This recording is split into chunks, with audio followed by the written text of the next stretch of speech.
আচ্ছা, এই যে দেখেন অ্যাডোব ফটোশপ ওপেন হয়েছে না। এবার টুলস গুলো আমরা সবাই চিনি তাহলে। এই যে এটা হচ্ছে মুভ টুলস, ঠিক আছে। এই যে রেক্টাঙ্গল মার্কিং টুলস, তারপরে elliptical marking tools, single row marking tools, single column marking tools. আচ্ছা, তারপরে আছে কি lasso tools, polygonal lasso tools, magnetic lasso tools. তারপরে আছে quick selection tool, magic wand tool. এই যে ক্রপ টুলের মধ্যে কিন্তু আবার চারটা ভাগ আছে, আমরা কিন্তু একটা সাধারণত দেখছি, চারটা ভাগ আছে। ক্রপ টুল, প্রেজেন্টিভ ক্রপ টুল, আর সাইলেন্স টুল, সাইলেন্স সিলেক্ট টুল। আচ্ছা, I dropper tool, colour similar tool, R sampler tool, R ruler tool, R note টুল। এখানে আছে দেখেন স্পট হেলিং ব্রাশ টুল, বলছিলাম না এর আগে, দেখালাম না presentation. Healing brush tool, patch tool, content aware move tool, red eye tool. সবগুলো হয়তো লাগবে না আমাদের এখানে দেখাচ্ছে এই 6টার 5টার মধ্যে আপনার হয়তো 2টা কিংবা 3টা কাজে লাগতে পারে, এক ক্ষেত্রে একটা লাগে, কোন সময় একটাও লাগতে পারে, কিন্তু আমাদের চিনে রাখতে হবে। তারপর আছে ব্রাশ টুল আছে, পেন্সিল টুল আছে, কালার রিপ্লেসমেন্ট টুল এবং মিক্সার ব্রাশ টুল। তারপরে tone stamp tool, pattern stamp tool. এগুলো আপনার দেখানোর কারণ হচ্ছে আমি যখন কাজ করবো তখন আমি বলবো যে আমি এই টুলসে কাজ করছি, আপনারা যদি না জানেন কিন্তু বুঝতে পারবেন যে আমি কোন টুলসে দিয়ে কাজ করছি, তখন আপনারা কনফিউজ হয়ে যাবে। এই জন্য আমি শিখাই দিচ্ছি টুলসগুলোর নামগুলো শেখাবো। তারপর আপনারা নিজে নিজেও দেখবেন, আপনার টাইম দেবো, এটার নাম বলে দেবেন, আমাকে জিজ্ঞেস করবেন, আমি আবার বলবো। তারপরে হিস্ট্রি ব্রাশ টুলস, তারপরে হিস্ট্রি আর্টিস্টের ব্রাশ টুলস। এই যে আবার চলে এসছে ইরেজার টুল, ব্যাকগ্রাউন্ড ইরেজার টুল, ম্যাজিক ইরেজার টুল। এই 3 রকম আছে, 3 রকমের 3টারই কাজ দেখাবো। গ্রেডিয়েন্ট টুল আর পেইন্ট বাকেট টুল। তারপর আছে বুলার টুল, বুলার আমরা সবাই মোটামুটি জানি বুলারটা কি। তারপর শার্পেন টুল আর স্মুথ টুল। বুলারটা জানেন না, ওই ডিএসএলআর ছবি দেখছেন না, ডিএসএলআর ছবি তুললে পিছনে এক ধরনের গোলা গোলা ভাব হয়ে যায়, ওটাকে বুলার বলে সাধারণত। তারপর কোনো আপনি ছবি কাজ করার সময় দেখা যাচ্ছে সাইড এডিটিং করলেন, সাইডটা ক্রপ করলেন, ব্যাকগ্রাউন্ড ফেলে দিলেন, তাহলে আপনার সাইডটা এক ধরনের ওই যে পিকচার বের হয়ে যাবে, তখন জিনিসটা খারাপ দেখায়। তখন ওই বুলার টুলটা মারলে সাইডটা আসতে করে ক্লিয়ার হয়ে যাবে জিনিসটা। ডোজ টুল, বার্ন টুলস, ঠিক আছে, স্পন টুলস। এখানে আছে পেন টুলস, পেন টুলস মানে আমরা দেখাইনি। পেন টুলস হচ্ছে ক্রপ করার সময় লাগে, আরো অনেক ক্ষেত্রে লাগে। পেন টুলস কাজ টুলস, ইম্পর্টেন্ট টুলস একটা ভিতরে ফটোশপের। Free form pen tool, add anchor point tool, delete anchor point টুল।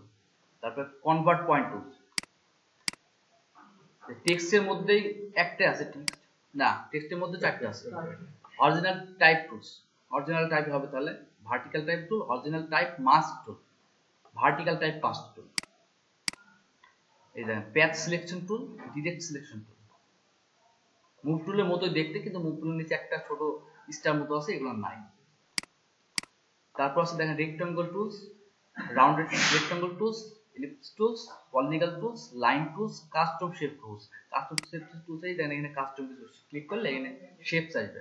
শেপসের উপর যেটা বলছিলাম যে 3টার অধিক কোনো লাইন একত্রে হলে সেটাকে শেপ বলা হয় সাধারণত। এই যে দেখেন এটা কিন্তু এরকম দেখে ছোট মনে হচ্ছে, কিন্তু দেখেন এটা আমি যখন একটা ডকুমেন্ট দেবো তখন দেখাচ্ছি। এটা হচ্ছে হ্যান্ড টুলস। কোনো ছবি আপনার যদি মানে উঠানামা করতে হয়, সবসময় তো কাজ সামনে করা হয় না, তখন দেখা যাচ্ছে এখানে ক্লিক করলে একটা হাতের মতো হবে। পিডিএফ যারা ইউজ করে তারা জানেন যে ক্লিক করে টানলে উপরে তুললে যে হাইডে নিলে সরবে, এক কথায় মুভ টুলসের মতো। আর রোটেট ভিউ টুলস। তারপর আছে জুম টুলস, এই যে জুম যেটা বলছিলাম, zoom out and zoom in. তারপর আছে এই যে কালার টুল বলছিলাম না, এই যে দেখেন পিক কালার, কালার পিকার। তারপরে এখানে আছে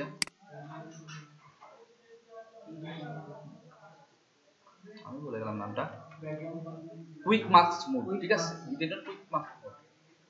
এটা লাগবে যখন আপনার ক্লিপিংটা শিখবেন তখন লাগবে এটা। তারপরে এই যে আপনাদের বলে নাই যে স্ক্রিন মোড, এই যে standard screen mode, full screen mode, with menu bar, full screen mode, ঠিক আছে।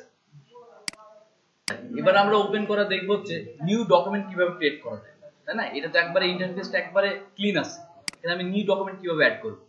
তাহলে এখানে আমি এই যে ওপেন আছে না, ওপেন করলে আমি একটা ছবি ওপেন করতে পারি।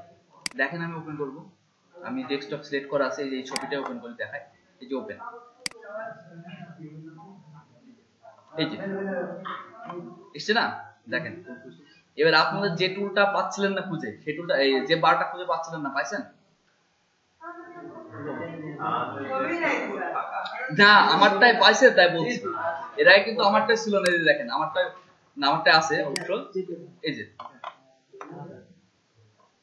আচ্ছা, এবার আমরা একটা নিউ ডকুমেন্ট ক্রিয়েট করব, একেবারে ফুলফিল সাদা তো নিব, এই যে নিউ, ঠিক আছে। এই যে দেখলাম না সে কাস্টম নেম, এখানে দেখেন ইউনিটেড আছে, আমি চেঞ্জ করতে পারি। দেখাচ্ছে লিখলাম যে আইসিটি, ঠিক আছে, নেম দিলাম। এখানে আমি পেজ সিলেক্ট করতে পারি। আমার কাস্টম দিয়ে আছে 1.5 বাই 1.9, মানে একটা পাসপোর্ট সাইজ শুরু করছিলাম, সেজন্য কাস্টমই দিয়ে আছে। এখানে ডিফল্ট ফটোশপ সাইজ করতে পারি। ডিফল্ট ফটোশপ সাইজ করলে মানে যে কোনো পেপার না, ডিফল্ট ফটোশপ সাইজ এই যে আপনাদের দেখাচ্ছি আমি, এই যে ওয়াইডটা দিয়ে আছে 7 ইঞ্চি এবং হাইটটা 5 ইঞ্চি আর রেজোলিউশন 72। এখন ডিফল্টে আমার হচ্ছে না, তাহলে আমি দেখবো যে ইউএস পেপারে কি লেটার সাইজ, এখানে আপনি এবার সাইজ চেঞ্জ করতে পারবেন। যেমন ধরেন আছে লিগ্যাল আছে, টেবল্ড আছে, লেটার আছে, সেটা দরকার। তারপর আছে আপনার হচ্ছে ইন্টারন্যাশনাল পেপার, এখানে দেখেন A4 আছে, এখান থেকে সাইজ চেঞ্জ করবেন, A4, A6, A5, A3, B5 সব রকম আছে। তারপরে আছে ফটোস আপনি কি কোন সাইজেরটা নেবেন, ল্যান্ডস্কেপ 2x3 মানে 2x3 মানে ইঞ্চি, এখানে চেঞ্জ করতে পারবেন। তারপরে আছে হচ্ছে ওয়েব পেজ আর কি, ঠিক আছে, এই যে 800x600। তারপরে আছে আপনার, না এখানে আবার চেঞ্জ করে দেবে সাইজটা, বুঝছেন, 800x600 আছে। এখানে আপনার ওয়েব পেজ আপনি যতটুকু করতে পারেন। ওয়েবসাইট দেখেননি, ফেসবুকটা তো পুরো ওয়াইড না, পুরো স্ক্রিন। অনেক সাইট আছে, যেমন আমরা আপনার আইসিটি তো যে সাইট রেজিস্ট্রেশন করছেন, ওই সাইটটা চিপা না, সাইটে কালো ব্যাকগ্রাউন্ড, ওটা হচ্ছে মেবি 800x600। আর তারপর চেঞ্জ করতে পারবেন 1024x768 এরকম চেঞ্জ করতে পারবেন, যেটা যেরকম যে সময় দরকার হবে আপনার আস্তে আস্তে করতে পারবেন। তারপর আছে মোবাইল অ্যান্ড ডিভাইস, মোবাইলের সাইজ, একটা মোবাইলের সাইজ একরকম না। আগে অনেকে ভিডিও গান করছে জানেন তো। এই যে 240x320, এটা হচ্ছে আপনার ওই যে ছোট মোবাইল গুলো আছে না, এই টাইপের আর কি, জাভাও না, জাভা চেয়ে এই টাইপের এরকম সাইজ। তারপরে আছে 320x480, এরকম করে 1536x2048 পর্যন্ত আছে, মানে আমার ফোনটা চেয়েও বড় ফোন আর কি, মানে ট্যাব এক কথায়। তারপর আছে film and video, NTSC DV, কেউ বোঝেন? আগে অনেকে ডিভিডি দেখতেন না, সিডি দেখতেন না, অন করলে এরকম একটা দিয়ে আসতো, এটা একটা ফরম্যাট, এরকম একটা ফরম্যাট। তার PL প্লে, এই যে দেখেন আছে সব, NTSC DVD, wide screen, DX1, DX1 wide screen, square pixel, দেখেন অনেক রকম আছে, HD টিভি, অনেক আছে। তারপর আছে কাস্টম, আপনি কাস্টমে গিয়ে আপনার নিজের মনের মতো করে সেট করে নিলেন। পিক্সেল নিলে পিক্সেল, ইঞ্চে নিলে ইঞ্চে, সেন্টিমিটার নিলে সেন্টিমিটার, মিলিমিটার নিলে মিলিমিটার, পয়েন্ট নিলে পয়েন্ট, তারপর পিসেস নিলে পিসেস, কলামস নিলে কলামস, যেভাবে ইচ্ছা দিয়ে। ধরেন আপনি মনে করেন আমি এখানে নেব একটা কাস্টম পেপারে নিই, এরকম রেজুলেশনটা চেঞ্জ করলাম, 300 করে দিলাম রেজুলেশনটা দিয়ে, ওকে করে দিলাম। তাহলে দেখেন ওপেন হয়েছে না, ওপেন হয়েছে সবার, দেখেন আপনাদের মনের মতো পেপার নেন, সমস্যা নেই। হয়নি? আচ্ছা ঠিক আছে, তাহলে ডকুমেন্টটা দেখে নিন, সবাই তো পেয়েছে তাই না নিলে।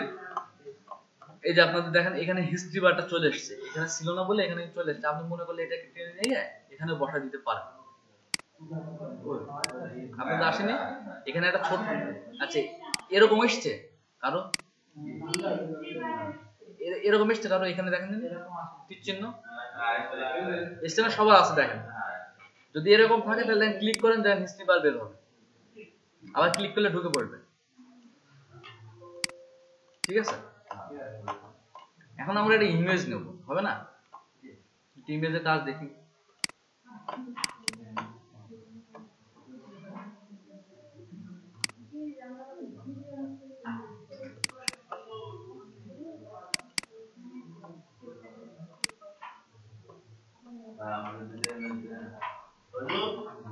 নাই, এই যে দেখেন আমরা ইমেজ নিয়েছি, টাইগার দিছে বাংলাদেশের। ছবিতে থাকবে, কতদিন পরে সুন্দরবনে থাকবে না।